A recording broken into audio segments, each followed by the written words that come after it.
Hey, how y'all doing? Okay, let's get back into this.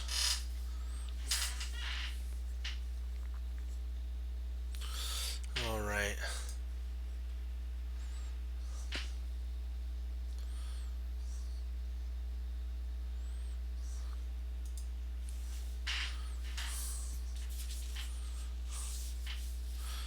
We're into the triple pawns. Then remember what we were studying yesterday was the triple pawns.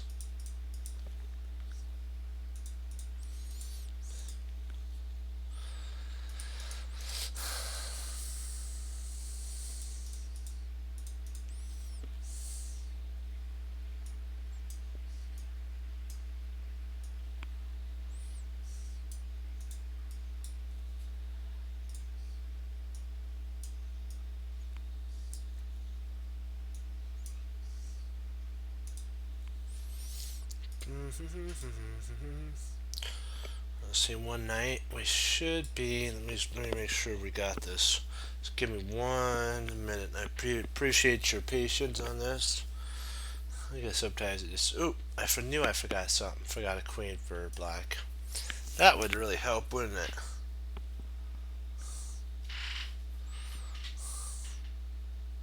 Perfect. Okay, there's black to move here. That's a good thing we checked.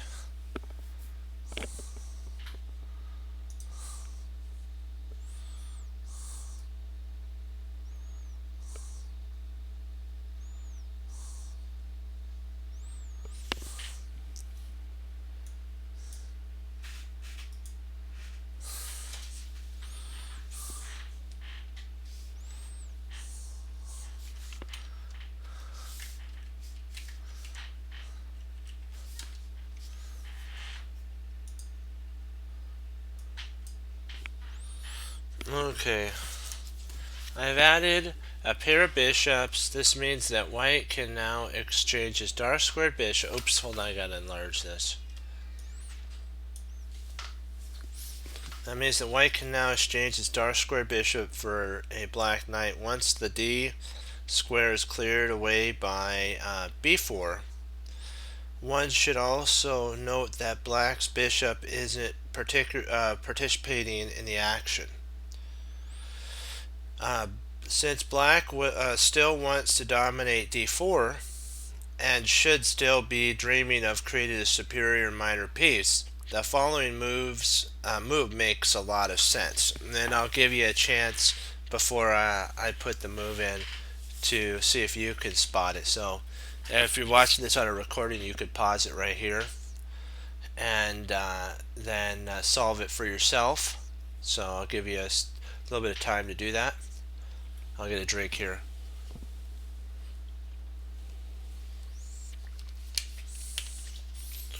Okay, if you're rejoining us on this and you just want to kind of just leave it on and watch, you're more than welcome to do that.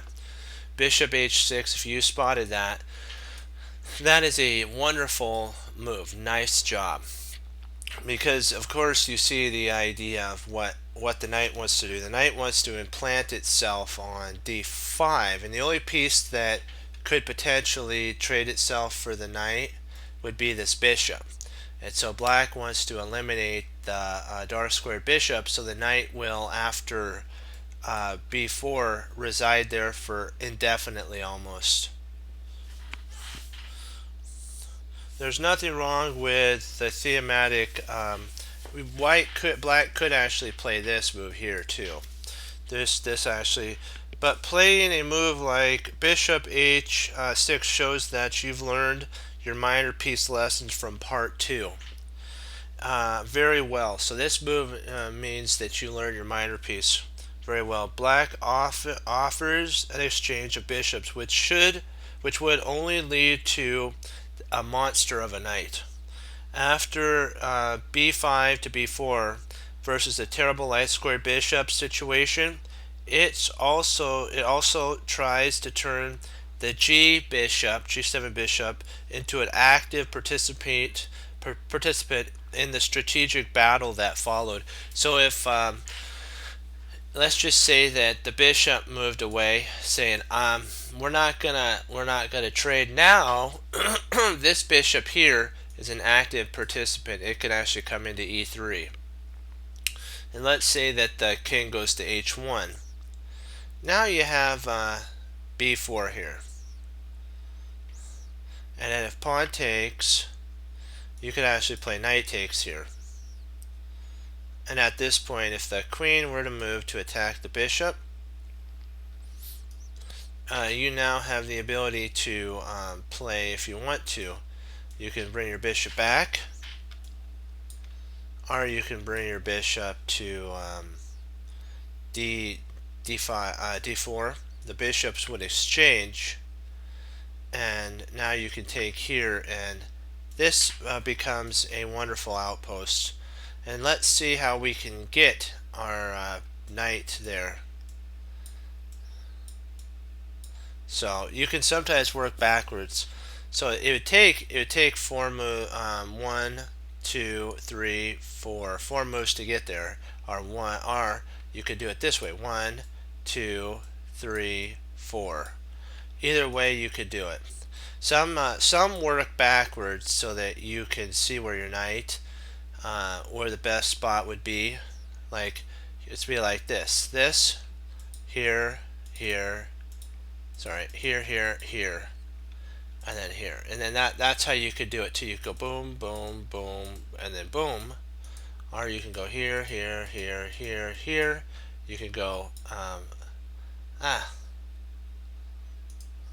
so you can go here, here, here, and there if you wanted to. It doesn't matter which way you want to do it.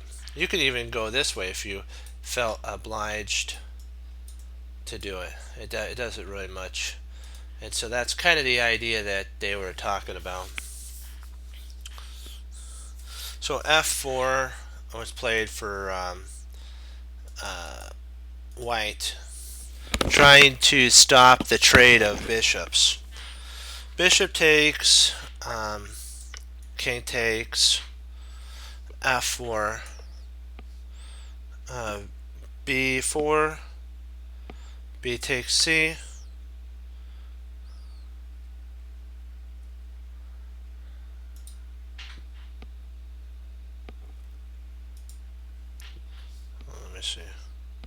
Oops, f4 to, actually b4 here, takes, queen takes, and now black can double rooks on the b file if black would like, with rook f to b8, followed by rook a here and over, and also you got that there. And so or give queen f6 a go too is also playable. I don't know if I like queen f6.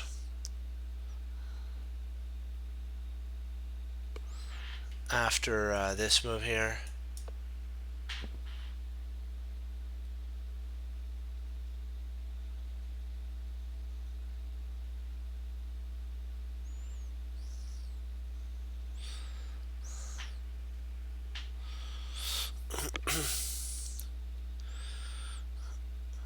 We'll discuss the idea behind this move in our main line. In both cases, black will have all the chances thanks to his superior pawn structure. b3 and d3 are both weak squares. Both weak, and far superior minor piece. These favorable imbalances will shine in both the middle game and the end game for black. Note that bishop on b2 leaves black completely in charge. The bishop that was on b2 being exchanged leaves black completely in charge. So right here, this is what we're talking about back here. If bishop b2, this is the idea. We even have the right check. King h2. Okay, so he did king h2. And then b4. C4.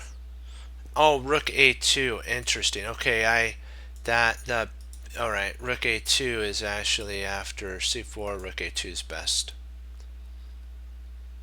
because now you're doing some damage with this move and also that move. And I think even if I'll remove this here. Even with b4, if the pawn were to take, you'd probably have to take back here, and then you'd have that there. So you might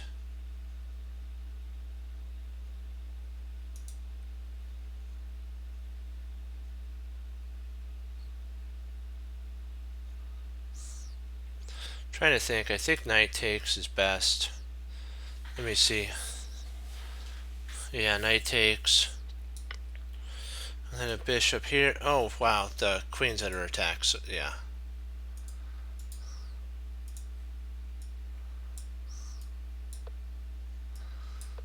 And then bishop takes.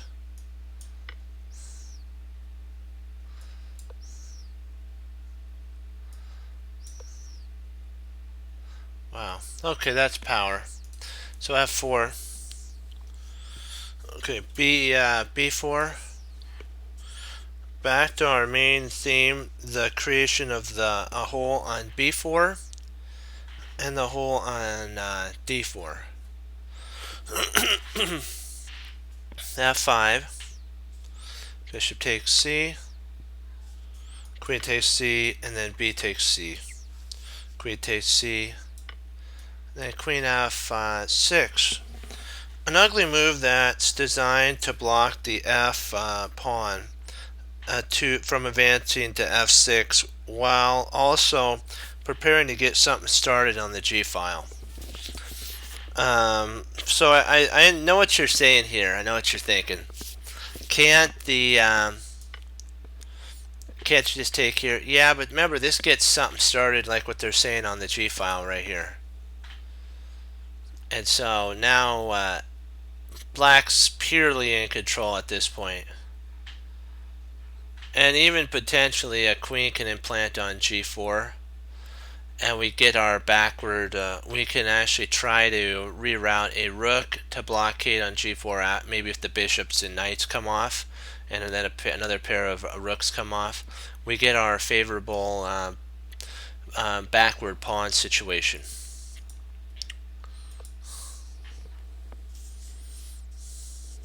Queen d2.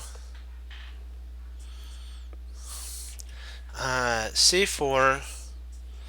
And then g5 exclam gets played here.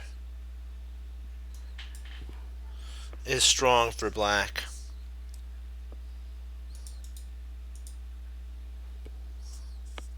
Rook g8. F takes, check. Queen takes, and then queen f2.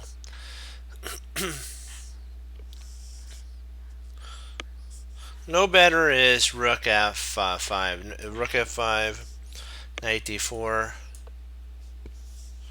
rook g5, queen h6.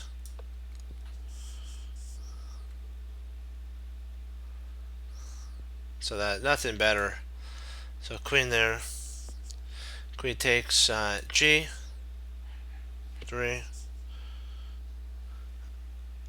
Queen takes f7 check. Rook takes here. Takes. Rook takes. And then rook g7 offers white a gloomy endgame. Rook g. Queen takes check.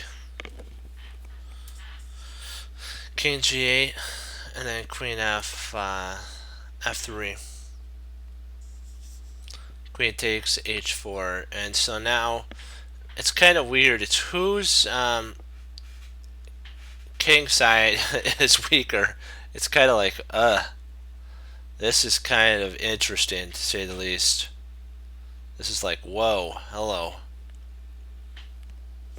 And white will be under pressure for a long time. See, the only difference in this situation, you're saying, wait, both sides are weak, right? Yeah, but black's got the difference is there's a bishop here, and there's a rook there. So this rook is pinning the bishop, and that there's going to be a lot of pressure for a while.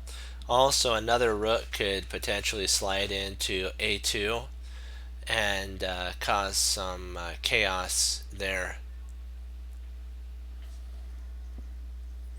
Oh, all right. There are many instances where a square isn't weak in the normal sense, but it can still be isolated from the rest of its army and or be claimed by the enemy via the creation of an artificial support point. We're going to be able to see this game here, and we're going to do one. The players didn't agree to having their names used, so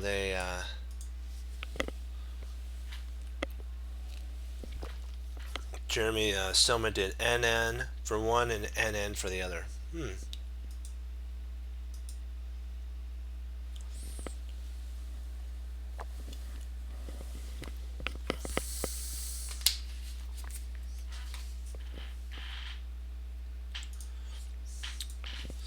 Let's get us some pawns trades moving.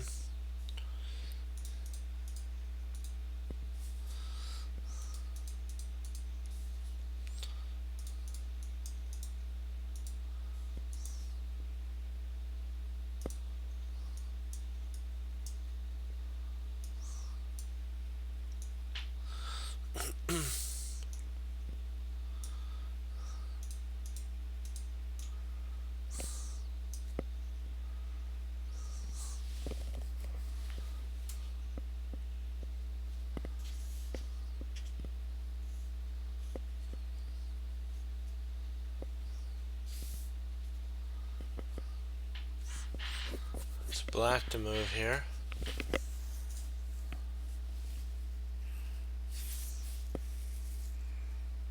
Okay.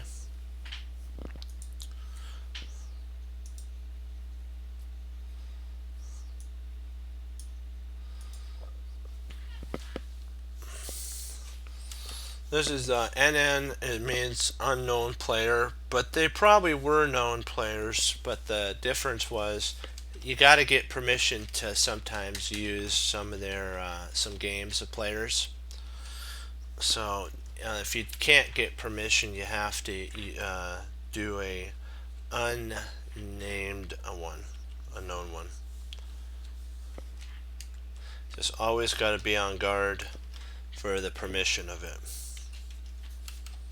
Except if they're like tournament games that are like the Fabiano ones and Madness and all those guys.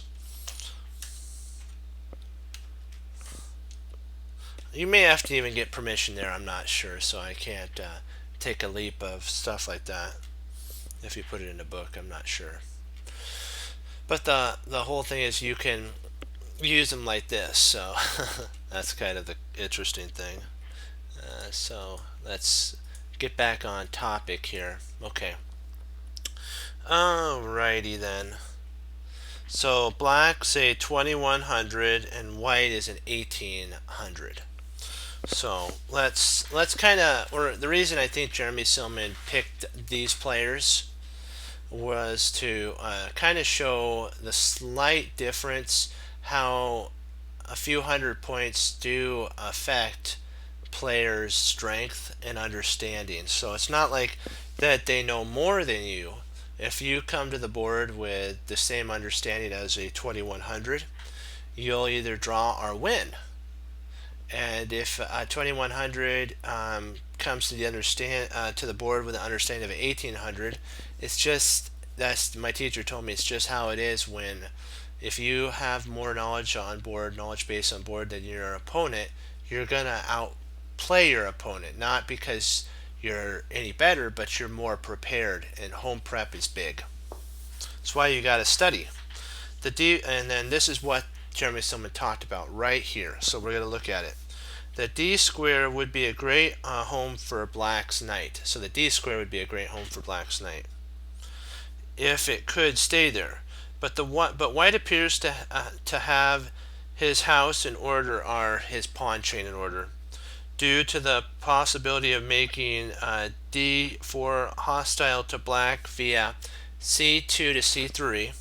Thus, at the moment d4 isn't at the moment d4 isn't earned our whole label, basically whole, which is the spot that your knight could go to.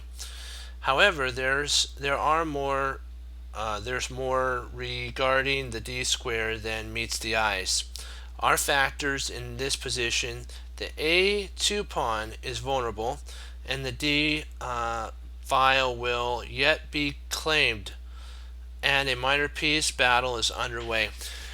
So I am going to ask a question for you. Would you be able to put a knight there or not? And that's a question that you have to decide for yourself. Would you put a knight there, or would you wait and develop a piece maybe like b4? Would you develop b4 and then knight to d4? Would you do that? Or would you do knight d4 first and say, you know what, you may have the opportunity to play c2 to c3 to kick my knight out, but I have an attack.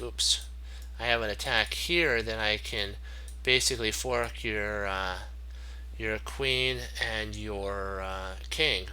So which one would you play first, b4 or knight to d4 first? Which one is would you play, basically, in what we've learned? What would you play?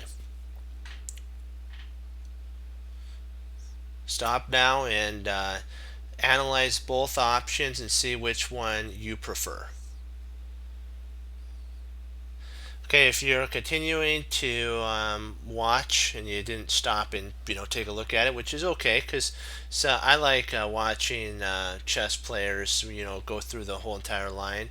If I'm kind of like if I don't understand kind of what's going on, it's better to actually get an idea. Then what you could do is rewind this back a little bit and get to this point on there and stop it, and then look at the board, and then you could say, I understand it now.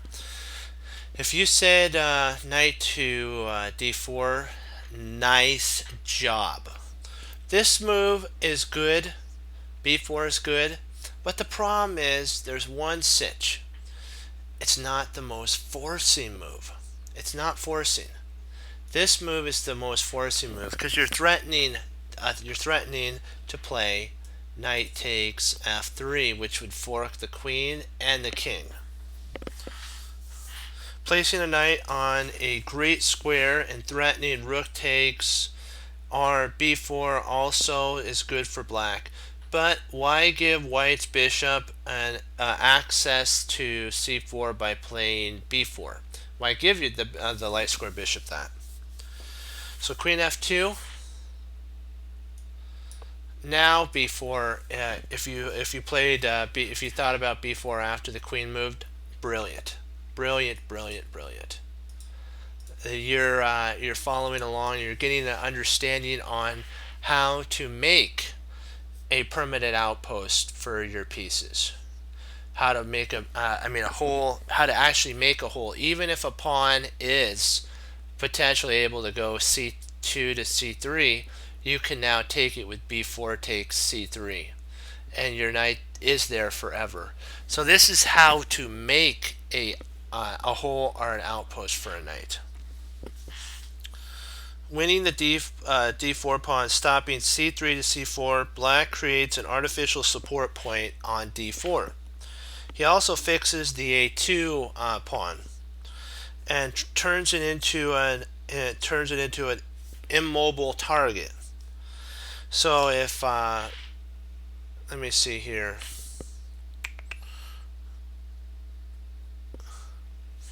There's also this, if queen f6, king g2, b4, bishop c4, rook ed1, ed8, a4,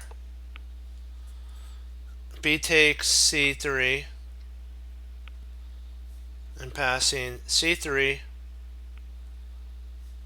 b5, bishop d5, d5, hold on, I gotta get rid of this, bishop d5, rook takes d5, e takes d5, knight takes b4, rook a2, and then queen to d6, rook d1, knight to d4. If you spotted that, congratulations.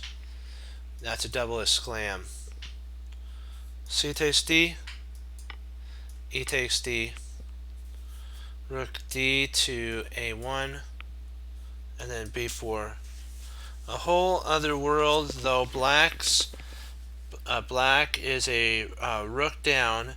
His armada of pawns leaves white in serious trouble. This variation is rather, he says, kind of fanatical in some of the setups. Though, and black's logical choice, b4, shows a solid grasp of the positional needs. So rather than play that move, black goes more into, I know that word, it's, you could say, I like the idea of saying, it's a move that most players, this right here is to the I like saying to the next level of understanding, because now you player realizes it's not about material, and if you spotted this, great job, because this is an understanding that champions get. This is the champion understanding, as I like to say, because what's eventually going to happen is the queen's going to win the d5 pawn, and you'll be able to start this onslaught of pawns. And 4 pawns are like, they're monsters. These are soldiers. Remember, they're soldiers too. They just only move 1 square at a time, but they still have the power to take pieces. So never underestimate a lone pawn. Lone pawns can really cause a lot of damage. So always remember that your pawns are a force to be reckoned with too. They're just not highly looked upon. And so, you know what? Remember, never, like, again, I'm going to say it one more time, never underestimate a pawn. They can turn into a queen, rook, knight, or bishop. You know, so, and it could mean the difference between, and they're never afraid, if you want to think about it, they're like berserkers. They're never afraid to give their life for the team. So I always think of, that's why I call Harry is our little berserker pawn for white and black. Okay, so we have b4. The bishop comes into d. The bishop's not so bad either, thanks to black's b4. However, as Fisher once said, you've got to give squares to get squares. In the present case, the power of the d4 knight is far superior to the light squared bishop. So you have to, like what Fisher said, give squares to get squares. And I'll underline that, because that's a wonderful quote. Rook a3. Now we've barricaded the a pawn, and because what we want to do is shift over. Also, the reason you have to think about, why is the rook barricading the a pawn? Yes, we want to win it, but it also stops the pawn from sacrificing itself to get rid of the b4 pawn, which indirectly keeps our knight on d4. So if we played something else, like let's say queen here, this could actually potentially be played here, here, here, and now c3 could happen. Yes, we do have that, so, and we have to come up. We pick that up, we are up an exchange, so at this moment you'd have to potentially maybe.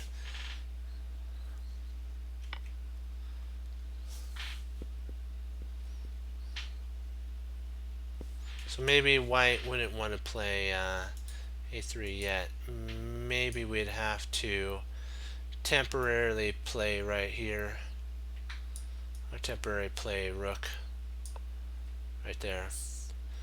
And then now this could be played, and I guess at the present moment this is an okay position. Yeah, kind of tricky. You could play that way.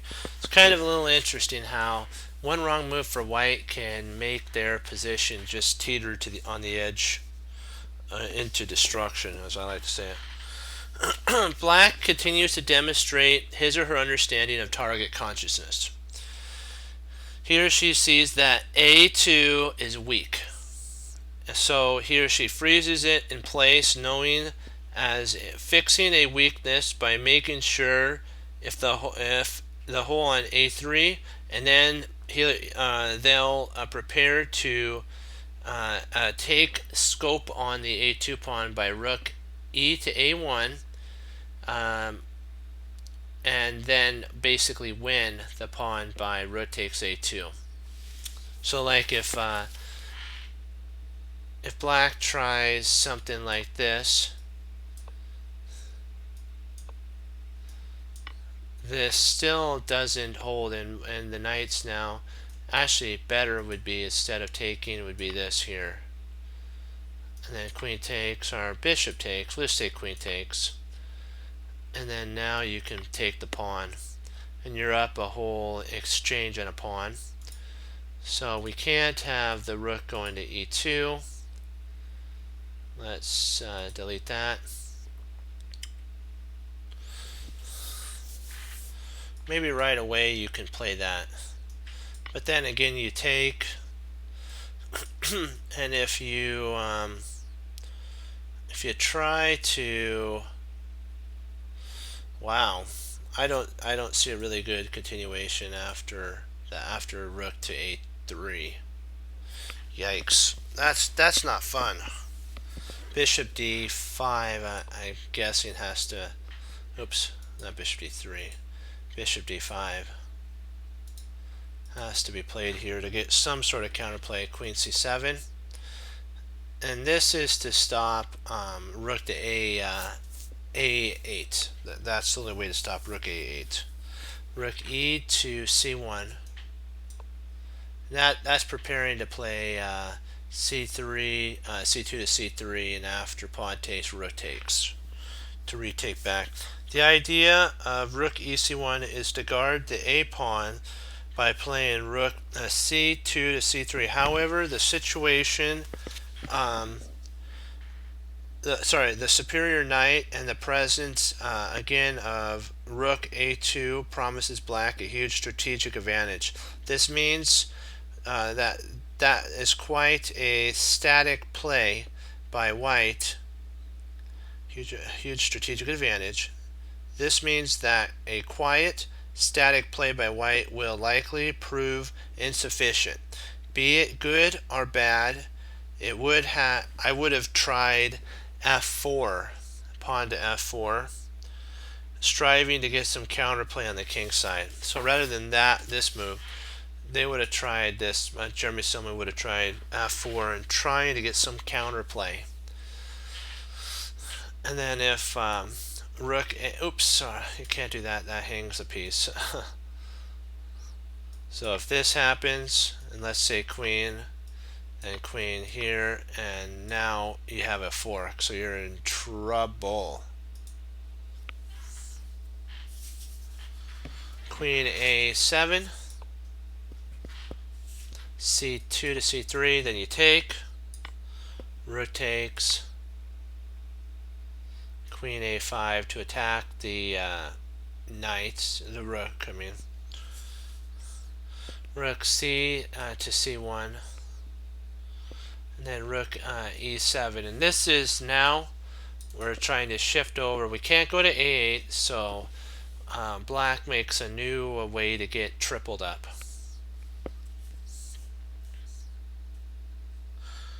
Aiming the single list of possibilities, the singless possibilities. He intends to bring all the minor pieces to the A file and then start attacking A2. F4, little too late, as I like to say. Understandable, but too late. The passive rook C to B1, and then rook A to A7 there, and then rook B2 is tougher defense, though black retains an obvious advantage here. So F4, this allows taking. Because if the queen takes, of course, you see that this would actually be a double question mark blunder, and this may actually arise in one of your games. So don't underestimate the potential of that. So that's why this was played. That has to be played. Otherwise, it loses too much material. So let's see here. G takes. Rook A7.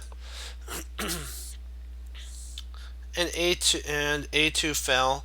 Black went on to win the game. Of course, a weak square isn't just an ideal home for a knight. Other pieces can also find that they are wonderfully placed there too as well. And so we're going to look at a game about how another piece could be placed there.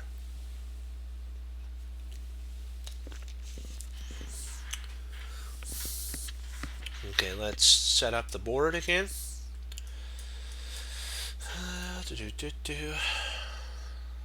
Okay, clear the board. Let's do white this time.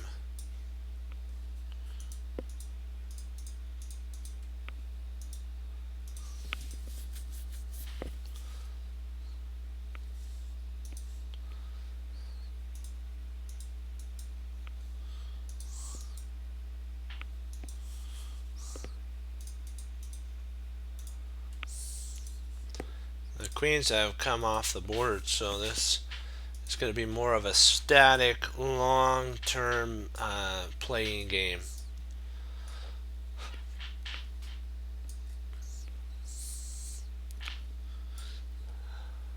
We have to give them castling rights just in case black decides to castle. We would dislike to get to such a good spot and then realize that we can't castle in a edited board.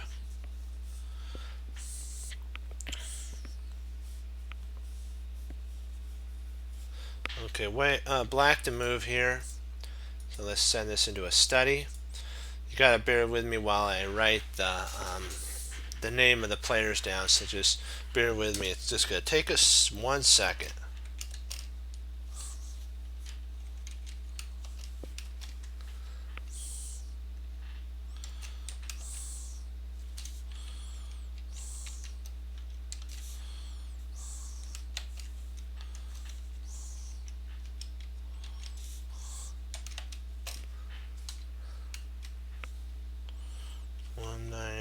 Let me see, make sure that I have all the players' names right. Okay, perfect, that's right.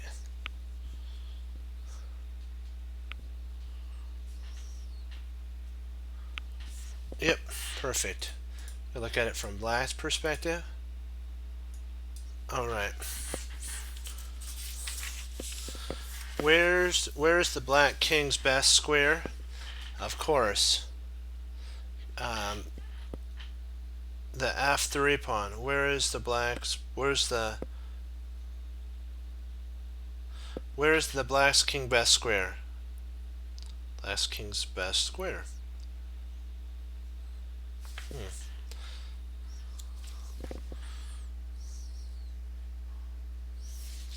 Yeah, this is an interesting continuation. So the f3 pawn is where it is. f3 being doubled is obviously weak, but but one might think it's safe enough since it's deep in white's position.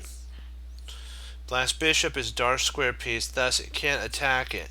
However, f4 would be a lovely square for the king, since the king isn't not only advanced but also is stopping the f3 pawn from being able to get there. Thus, black plays to get his king there.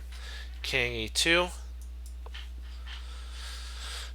rook a4, h to b8, bishop c4, king f3 or 6, king f1, rook a7,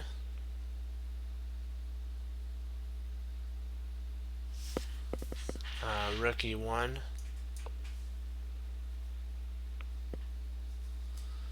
bishop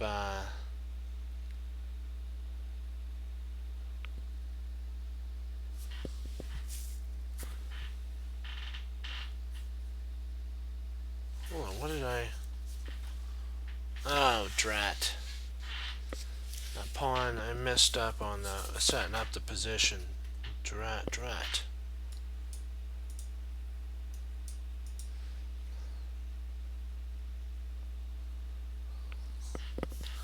Let's get these pieces back.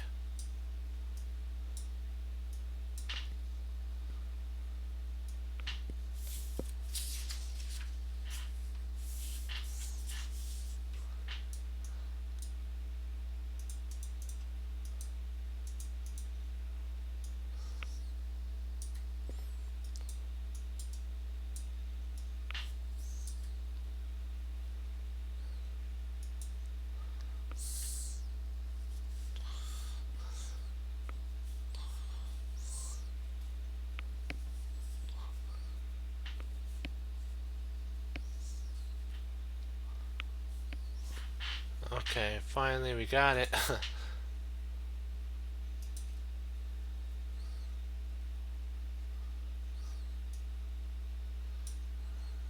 Okay, we gotta delete this.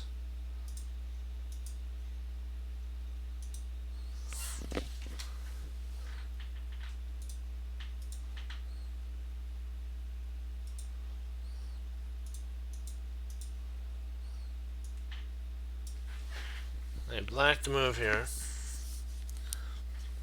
and we've learned that black wants to get his king to f4, so he starts doing it there. hb8, it's just c4, king f6, rook f1, king f1, and the reason this rook comes here, if you're wondering, is to guard the pawn so that the king doesn't have to guard it with the bishop. Rook e1, bishop h. This is so that the king can get in there. King e2, king e5, king f1, and then king f4. There's little doubt as to which king is more of a powerhouse and which is not. Something a single square and a desire to reach that square. It all is taken in turn. Sorry, it is all. Let's see. Let me redo that. Okay. Sometimes a single square and the desire to reach that square is all it takes to turn something in your favor. There you go. I think I read it way too fast. So the king comes up to guard that pawn. Rook e7 here. Exclam.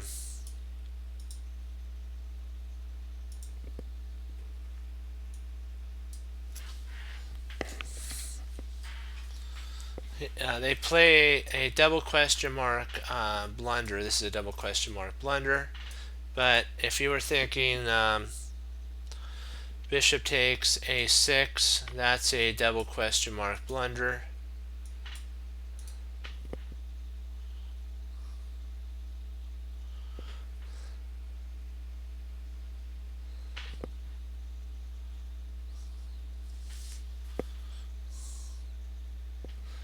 Rook to g1, and then d5, bishop b3 is better defense. The idea being that f5 allows rook g6. So f5 allows rook to g6 here. White is suddenly doing well. However, instead of blundering with f5, which this is a double question mark blunder for black, simply rook to b5 keeps up the pressure and asserts and ensures an enduring plus for black. So this just loses on the spot. King takes the pawn. He basically just willingly gave it up. Bishop takes, and then now d5 here. E takes, rook takes check, king takes, e1, rook e8, king f1, rook e2, rook a1, rook takes f2 check, king g1, bishop e3. Since g3 followed by rook to h2 is mate, it's impossible to mate. Finally, it's not at all uncommon to see positional sacrifices designed to gain control over a complexity of squares on a file or diagonal, are sacrifice that allows the attacker to gain access to a single but very important square. And this is a game that Jeremy Silman played as white. So we get to watch the author at work. Just give me a second and for a drink, and then we'll get on to this. I appreciate your patience.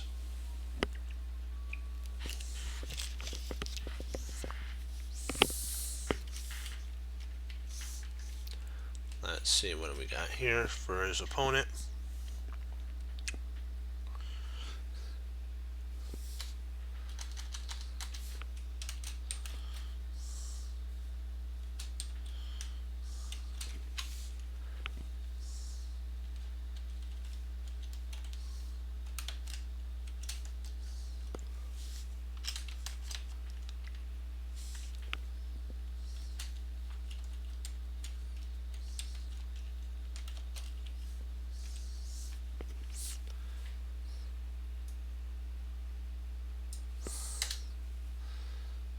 Make sure I have the player. Just give me 1 second to make sure I have the player's name right. Yep, 1982. And alright, I'm going to do it from White's perspective. Okay. Let's see here. D, F, knight F, C3, or C4, C5. Oh, I was doing the Benoni. D5, E6, knight C3, he takes, he takes. It's the modern variation of the Benoni. And then D6, E4, G6, bishop F4,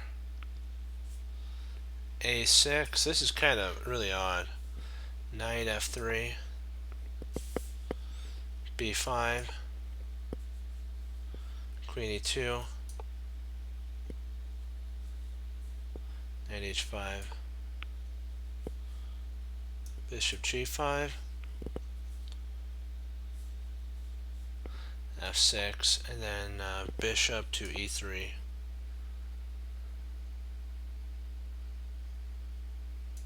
Bishop g4, h3, bishop takes, queen takes, knight d7, g4, knight g7, and queen to g3, queen e7 to guard the pawn twice, and then bishop g2 is preparing to try to undermine the pawn. Castle queenside for black, castle kingside for white. Now white has come out of the opening with an enormous advantage here. h5, pawn h5. White enjoys two bishops and more central space. On top of that, black's pieces aren't well placed and his king isn't safe on the queen side. So white goes boom, b4 exclam.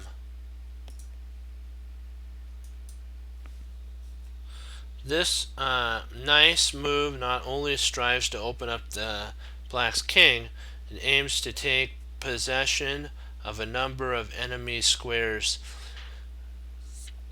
which is c5. If the c5 pawn captures or moves forward, white's knight will suddenly have access to d4, from where the knight would eye the deeper hole of c6 and e6. So h4 was played here. Taking on b4 opens the c file for the white rook and also gives the white knight access to d4. And from there, c6 and after e2, and c6, knight e2, and potentially if this were played here instead, knight e2 and then these 2 points end up becoming good. h4, and if you're thinking that taking here is a good idea, it's not really a good idea because you can actually take back at this point. And now you got a tremendous bind. The king's actually not weak because of the bishop protecting it, and the queen's protecting it, and black's now the one that's vulnerable from rook f c1 to rook c2 and then rook a c1, and then the king's going to be under serious pressure. So this is one kind of ditch attempt that black wants to do is undermine the queen and then potentially play f5, I'm thinking. So queen f3, c takes b, knight b1,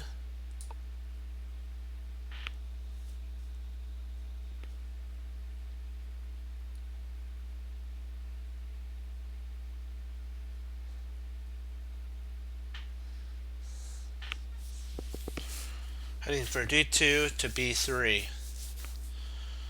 where it will gain access to a5 or d4.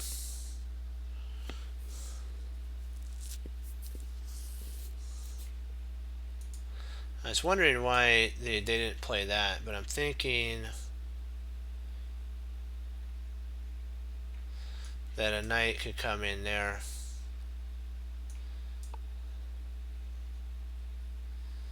And then potentially that actually wins, so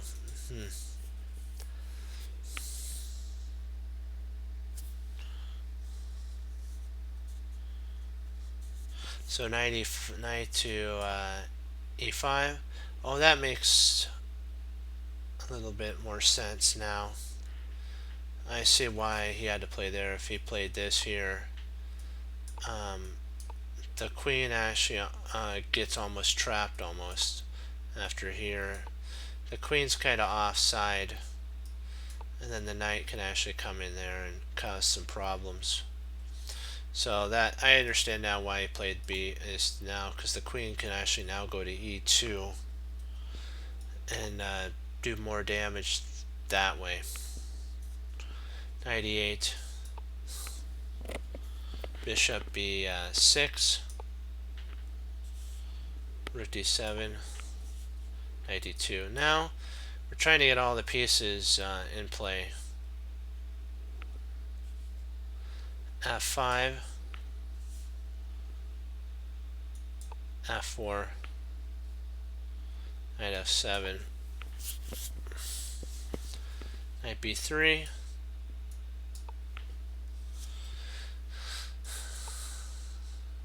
knight G, then E5 here, exclam.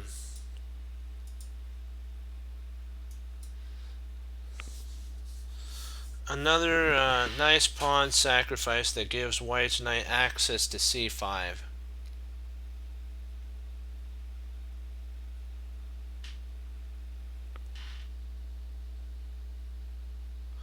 Because what that's the C5, while also it tears open and allows the bishop on G2 to come into the game too. So this is a really along the H1 to A8 diagonal.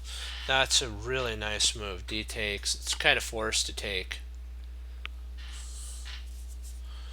Rook A to C1. Knight C7. Knight to C5. E takes, no, F, E takes, F, queen F2,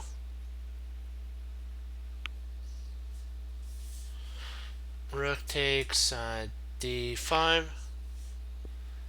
knight takes A6,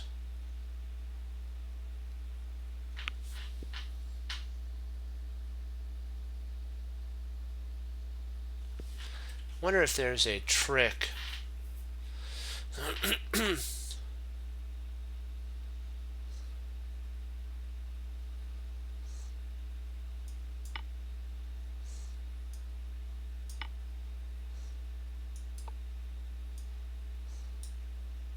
Thinking that this is the reason that they did it was that.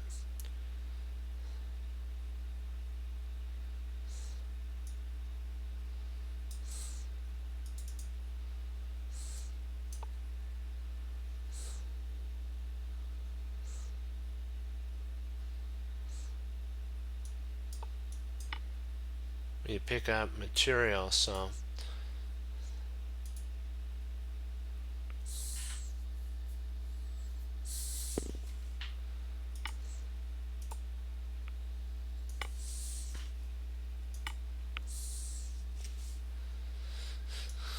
bishop C3,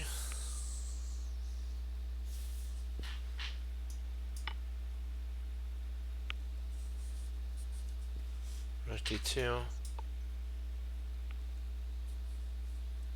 queen takes D2, bishop takes D2, and then knight to D5, bishop takes, and queen takes.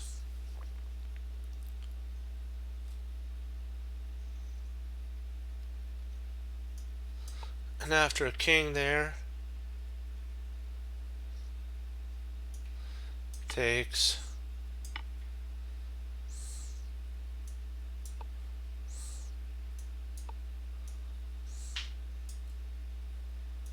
check. So you're just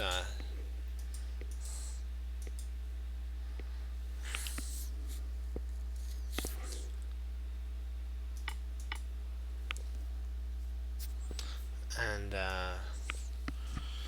this is totally winning for white.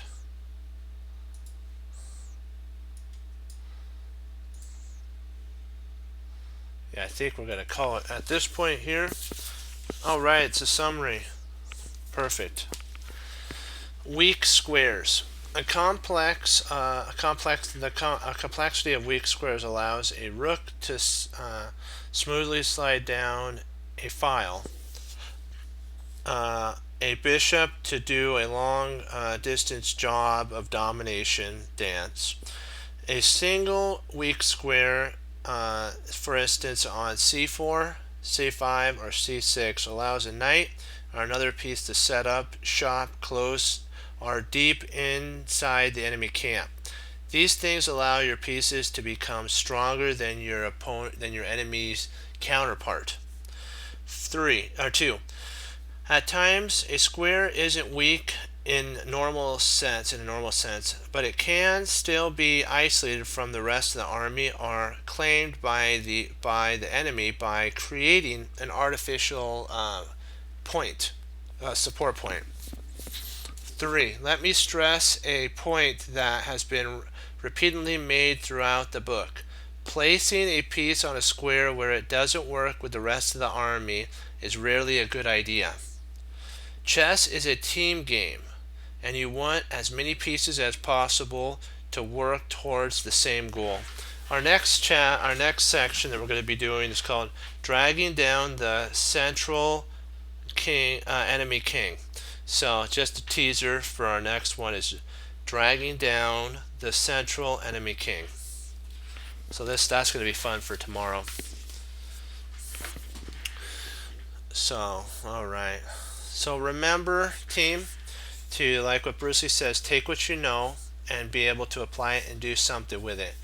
And remember that you can't be afraid. Sometimes the hardest thing to do is to sacrifice a piece or a pawn to free a square that your knight can occupy indefinitely. And squares, like what Jeremy Silman said on our last episode, our last meeting, was that one sec. I just wanted to. I got to tell you one thing, and then we'll do it. Is this because it's kind of one of those things you have to always look at, and I know I had to get back because I didn't want to do this here. Is squares are hard to capture because we think we can't put it. Remember what Jeremy Silman says: you can't put it in a box, you can't fold it up, wrap it up, you can't occupy it. The best example that Jeremy Silman used was real estate. That as real estate, it's very valuable. The further the land gets to basically all the business sector of the town or into the enemy territory, the more valuable that real estate is. So always be on the lookout for weak points. Okay. And that's what I wanted to end on. And I wanted to say that, you know what, it all comes down to one choice too. You have to decide one day what you're going to do with the Lord Jesus Christ, because he's merciful.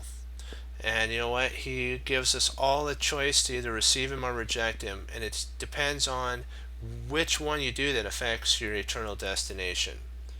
And so just keep that in your forefront when you think about the Lord Jesus Christ. The gift that he's given you is free, and don't take it for granted. Okay, one thing that the Team Chess Crunchers do is we have our motto of hanging up your coats, hanging up your hats, sitting down and studying when most won't. Team Chess Cruncher does, and that makes all the difference. And as Wesley so says, serve the Lord Jesus.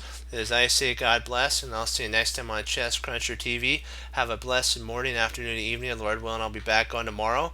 And we'll keep pushing forward, onward, and upward. And always remember what Hannibal Smith said.